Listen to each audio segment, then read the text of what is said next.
Night of Dreams. Chapter 20. The Golden Crane.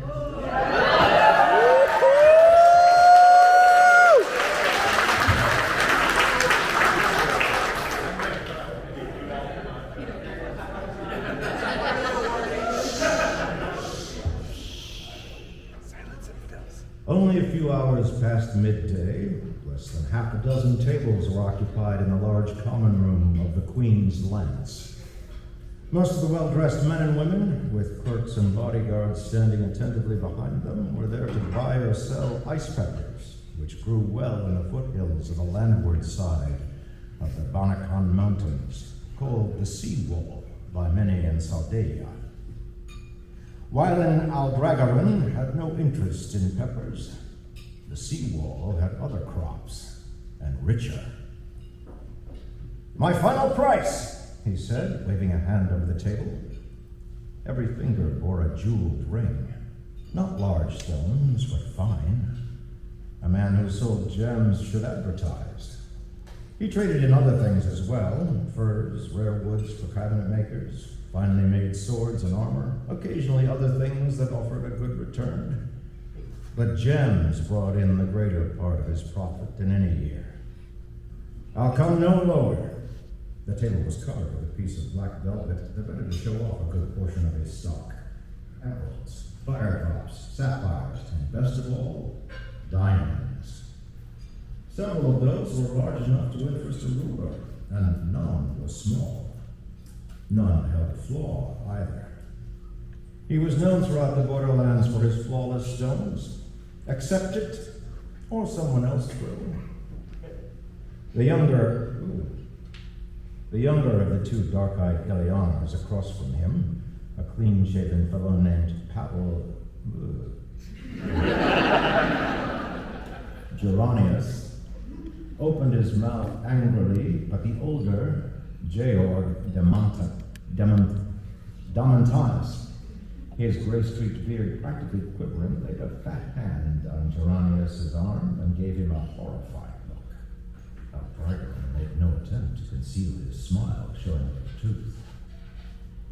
He had only been a toddler when the Trollocs swept down into Malkier, and he had no memories of that land at all. He seldom even thought of Malkier. The land was dead and gone. Yet he was glad he had let his uncles give him the Hadori. At another table, Managan was in a shouting match with a dark Tyran woman wearing a lace ruff and rather inferior garments in her ears, the pair of them nearly drowning out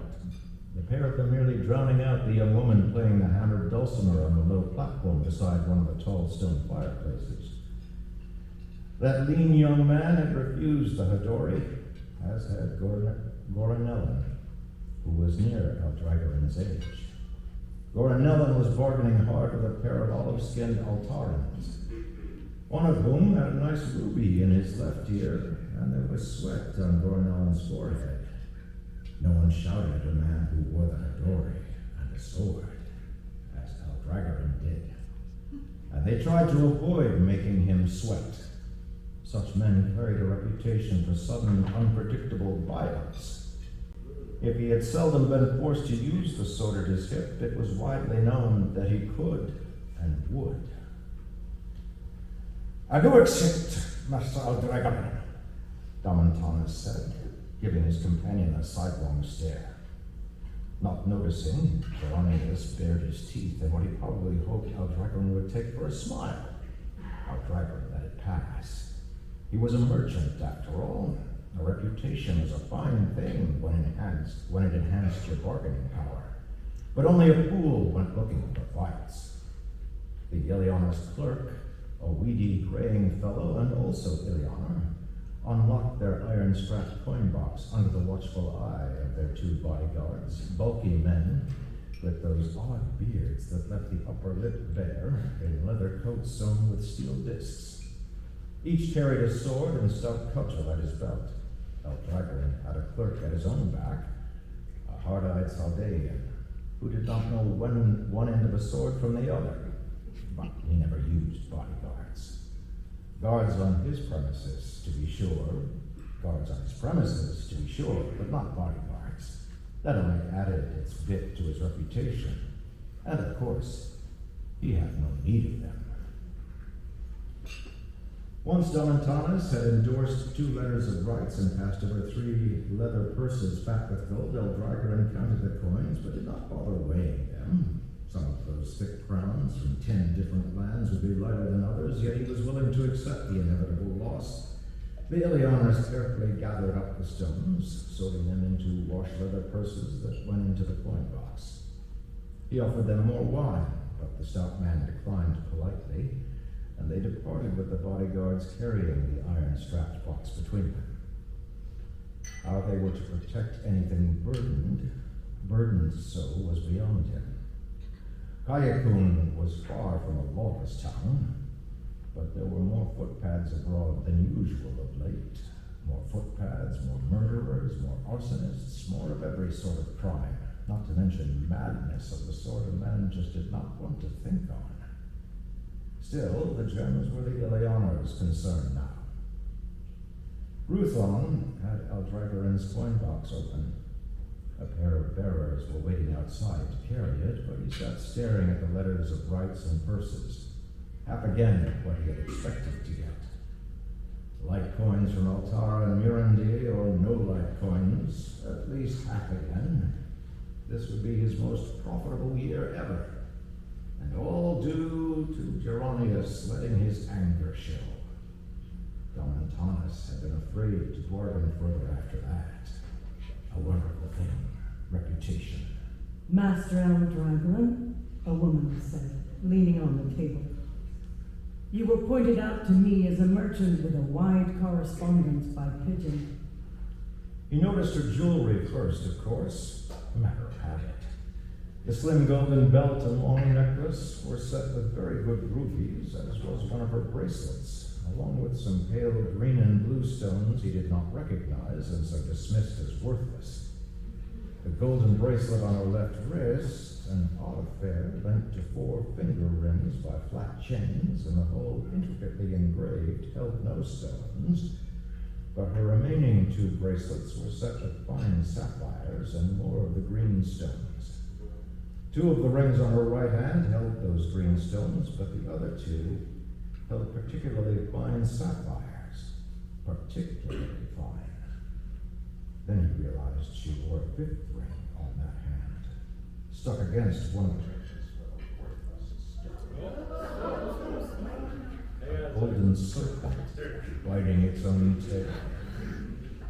His eyes jerked to her face, and he suffered a second shock.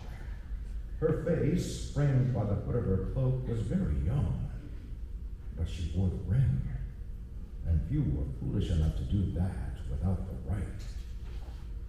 He had seen young Aes Sedai before, 2 or 3 times. No, her age did not shock him, but on her forehead, she wore the Kasane, the red dot of a married woman. She did not look malkier. She did not sound malkier. Many younger folk had the accents of Sade or Kandor or Arafat or Shinar. He himself sounded like Sade, but she did not sound a borderlander at all. Besides, he could not recall the last time he had heard of a Malkieri girl going to the White Tower.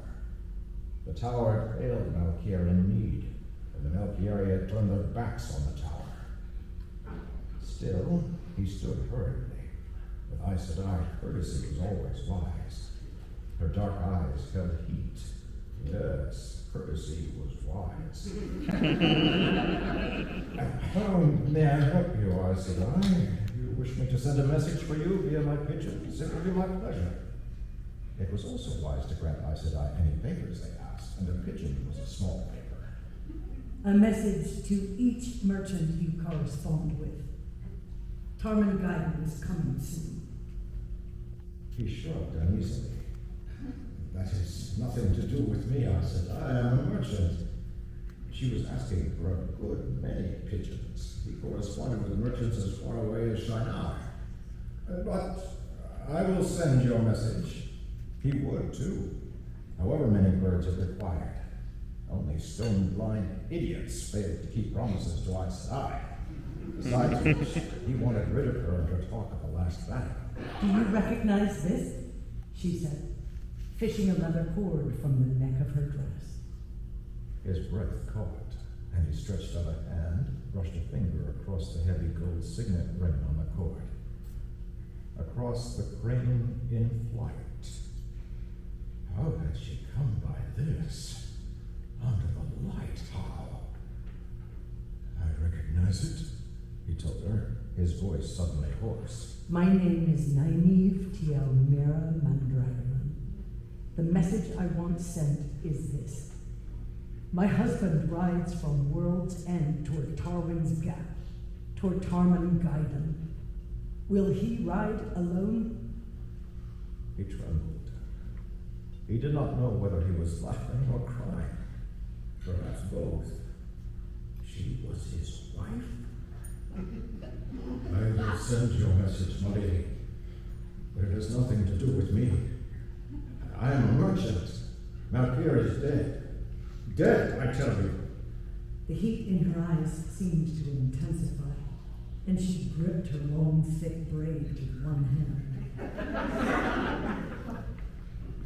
Lan told me once that Malkier lives so long as one man wears the Hadori in pledge that he will fight the shadow, so long as one woman wears the Kisain in pledge that she will send her sons to fight the shadow. I wear the Kisain, Master Aldragoran. My husband wears the Hadori, so do you. Will Lan Mandragoran ride to the last battle alone? He was laughing, shaking with it. And yet he could feel tears rolling down his cheeks. It was madness, complete madness. But he could not help himself. He will not, my lady. I cannot stand surety for anyone else. But I swear to you under the light and by my hope of rebirth and salvation, he will not ride alone. For a moment, she studied his face. Then nodded once firmly and turned away. He flung out a hand after her. May I offer you wine, my lady? My wife will want to meet you. Alida was Saldanian, but she definitely would want to meet the wife of the uncrowned king. Thank you, Master Aldragoran. But I have several more towns to visit today, and I must be back in Tyr tonight.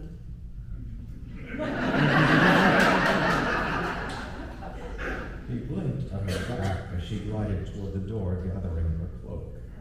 She had several more towns to visit today, and she had to be back in Tyr tonight? Truly, Aes Sedai were capable of marvels. Silence hung in the common room. They had not been keeping their voices low, and even the girl with the dulcimer had ceased plying her hammers. Everyone was staring at him. Most of the outlanders had their mouths hanging open. Well, Madigan, Goran Mellon, he demanded, do you still remember who you are?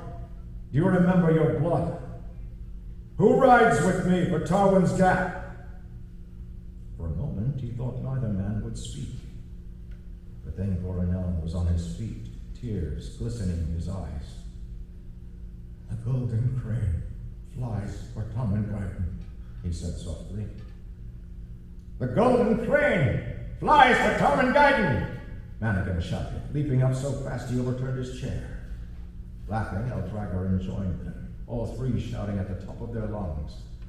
The golden crane flies for Tarman Gaiden.